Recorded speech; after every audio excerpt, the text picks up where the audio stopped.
നമ്മുടെ ഹരിപ്പാടുള്ള കേക്ക് ലോഞ്ചിൽ കുറച്ച് പുതിയ ഐറ്റംസ് അവർ ലോഞ്ച് ചെയ്തിട്ടുണ്ട്. സോ നമുക്കതൊക്കെ ഒന്ന് ട്രൈ ചെയ്താലോ? ഫസ്റ്റ് നമ്മൾ ട്രൈ ചെയ്തത് ഒറിയോ ചീസ് കേക്കാണ്. ഒറിയോ ആൻഡ് ചീസ്, അതിന്റെ രണ്ടിന്റെ ഒരു ബ്ലെൻഡ് ആയിരുന്നു ആ കേക്ക്. ഒരു സോഫ്റ്റ് ടെക്സ്ചർ ആയിരുന്നു കേക്കിന്.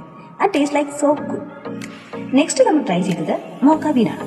ചീസിന്റെയും കോഫിയുടെയും മിക്സ് വരുന്ന ഡെസേർട്ട് ആണ് മോക്ക ബീൻ. ഫസ്റ്റ് വരുന്നത് കോഫിയുടെ ഒരു ലെയർ ആണ്. Next layer cheese.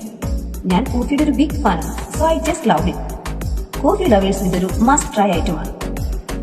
നെക്സ്റ്റ് നമ്മൾ ട്രൈ ചെയ്തത് അവരുടെ മെയിൻ ഡെസേർട്ട് ആയ ട്രസ്ലെസ് ആണ്. എക്സ്ട്രാ മോയിസ്റ്റ് ആയിട്ടുള്ള ഒരു കേക്ക് മിൽക്കിൽ സോക്ക് ചെയ്താൽ എങ്ങനെയിരിക്കും? ദാറ്റ് ട്രസ്ലെസ്. അത് വായി വെക്കുമ്പോൾ തന്നെ ഇങ്ങനെ മെൽറ്റ് ആയി പോവാണ്. And it felt like heaven. Everybody should try this. Next we try one of the main hide item, that is chocolate kunafa. Kunafa നമ്മൾ പലരും ട്രൈ ചെയ്തിട്ടുണ്ടാവും അല്ലേ? ബട്ട് ചോക്ലേറ്റ് കുനാഫ ഒന്ന് ട്രൈ ചെയ്ത് നോക്കണമെന്ന് എപ്പോഴെങ്കിലും വിചാരിച്ചിട്ടില്ലേ? ട്രസ്റ്റ് മീ ഗൈസ്, ഇത്രയും സോഫ്റ്റ്, സ്വീറ്റ് ആൻഡ് ടേസ്റ്റി ആയിട്ടുള്ള ചോക്ലേറ്റ് കുനാഫ ഹരിപ്പാടുള്ള വേറെ ഒരു ഷോപ്പിലും നിങ്ങൾക്ക് കിട്ടില്ല. സോ ടൈം കളയാണ്ട് പെട്ടെന്ന് തന്നെ വന്നു ഒന്ന് ട്രൈ ചെയ്തോളൂ. ഫൈനലി നമ്മൾ 2 ഡ്രിങ്ക്സ് കൂടി ട്രൈ ചെയ്തു. ഫസ്റ്റ് വൺ ഒരു cake shake, flavour was pista and shake was so good.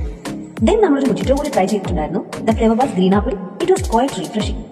അപ്പോൾ നിങ്ങൾ ഇവിടുത്തെ ഡ്രിങ്ക്സ് കൂടി ഒന്ന് ട്രൈ ചെയ്ത് നോക്കണം. എല്ലാ ഫ്ലേവേഴ്സും ഷോപ്പിൽ അവൈലബിൾ ആണ്. കേക്ക് ലോഞ്ചിന്റെ ഷോപ്പ് വരുന്നത് ഹരിപ്പാട് കച്ചേരി ജംഗ്ഷനാണ്. എല്ലാവരും ഷോപ്പിലൊന്ന് വന്ന് അവരുടെ ന്യൂ ലോഞ്ചസ് ഒന്ന്